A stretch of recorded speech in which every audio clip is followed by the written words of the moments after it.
Hey guys, what's up? It's Zach from the Blumscast here, and I'm bringing you a tutorial on how to make a background just like this. This is a pretty simple background to make, and it's gonna involve two programs: Adobe Photoshop CS5 and Cinema 4D. So it looks like this on your desktop. It looks really nice. Has some cool kind of purpley blue colors. And so let's get started. So you're going to need Cinema 4D, and the first thing you want to do is, before you forget, is to change your output settings.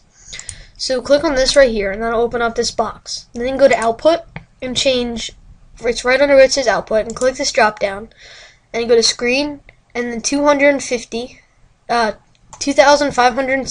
1600.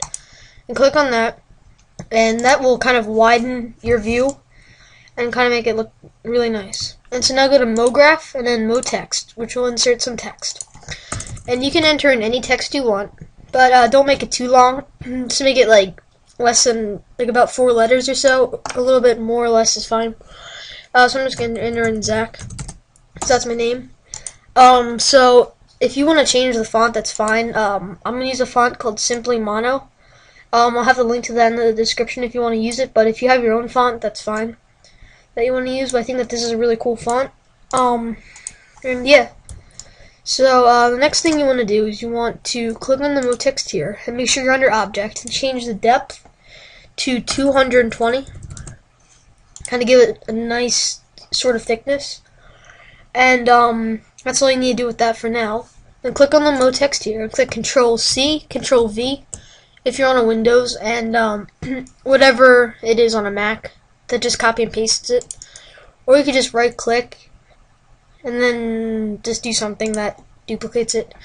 But anyway, on this you're going to change the depth, keep the depth at 220, but change the subdivision to 16. And that'll give it, you can't see it here, but it'll give it like lots of stripes up and down. You can kind of see it like this. Just adjust my camera a little bit. And then you want to go to Caps, and Start Cap, Fillet Cap, End Cap, Fillet Cap, and change the radius on each of those to 7, which kind of just increase the cap, and as you can see, it makes kind of like a little border around the text. And so the next thing you want to do is you want to make a new material. So go under Materials here and click File, New Material, and then just double click this, and this is what's going to be the cap color. And you can make the color anything you want, but I already have a preset color that I want to choose, so I'm just going to enter this in. So the S is 100, the V is 100, the R is 0, the G is 212, and the B is 255. And that'll give it a nice sort of teal color, and if you want, you can make it any color you want, but try to use a light color for that, like a light green or light teal or anything. And it doesn't have to be this exact thing, but yeah. So you can change the color, but make sure you keep this part the same. So uncheck specular, and then go to transparent. Go to reflection and check that, and you can keep the color at white, but you want to drop down this texture and then click Fresnel, and you want to change the mix strength to 50%, as well as the brightness to 50%. Then you're going to change the blurriness to 60%, and give it like a nice kind of blurry blue color.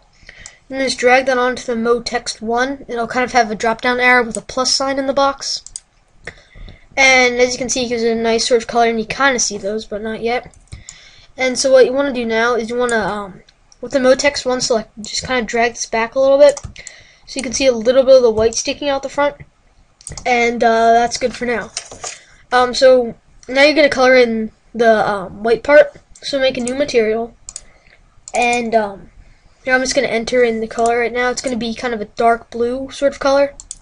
So this is a little bit more complicated. The S is 97.521, and the V is 49.462, and then the R is 3, the G is 17, and the B is 126. As you can see, it's kind of like a dark sort of blue, and then click OK. And take specular off, and you're also going to want to apply texture. And you're probably not going to have this texture because it's one I created. It's on this. I named it Electric Blue, and I'll have the download for the JPEG of this in the description if you want to have this. But you can't really see it that much, but it just kind of makes it look nice, I think. So once you have that, you can exit out of that and drag the material 1 onto the mode text. And as you can see, it'll have like a blue foreground and a teal background. So now is what makes the text look cool. You want to go to this little bendy thing here and hold on that, and then click. No, I'm sorry, I always do that. But you want to actually go to MoGraph, then extrude. You want to drag this on top of the mode text 1 until it has an arrow to a drop-down box. As you can see, it's going to turn your text into something that looks something crazy.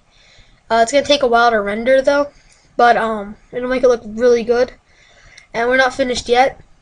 This is kind of just like the practice render, so you can kind of see what it looks like. And you can really see the lines now, and it makes it look really good. So now you want to drag this back a little bit by selecting the blue one, and just enough so that the front of the letters... Oh, I'm sorry, I'm dragging the extrude back. My bad, you want to have the mode text 1 selected. And drag that back until you can see the blue in the front. And so, now when you practice render this, you'll be able to see the blue. So you want to kind of adjust your camera until you're dead on by using the 1, 2, and 3, and just kind of moving around. And you want to get in the center of these two little dark spots on the sides. Make sure it's inside of those, or else it'll be cut off. Then you can practice render this again just to make sure that it's straight on. And while this is rendering, make sure that if this tutorial helped you, to leave a like. It's not over yet. But yeah, it looks pretty straight on. I'll just move it over the littlest bit, I think. Alright, sorry if you saw a little cut in the video there, but I just realized that I completely forgot to do something, and I continued on with the rest of the tutorial, but forgot a really important step here. What you want to do is you want to go to this light thing, and then select sky, then make a new material, and just take specular off, and just make the color just plain white. And then drag that color onto the sky like that, and it'll give it a white background, which will make it it'll look a lot better. It'll make it much easier to select. So yeah, I forgot that really important step. So I'm gonna render this, and I'll be right back. All right, I'm back, and as you can see, the picture is fully rendered. So that's what it turned out to be. Before I put it in the sky, and it cut out really badly. So now what you want to do is you want to have the untitled one selected, unless you named it previous, and then you want to click Save As, and then change the format to a PNG. It's probably a TTIF file or whatever, but change it to a PNG, and click OK. And then make sure you have picture format selected, and then you can just name it whatever you want.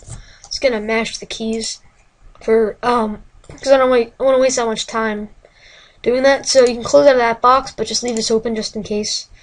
And if you enjoyed the video, make sure you click the screen to view part 2, where we're gonna do some work in Photoshop.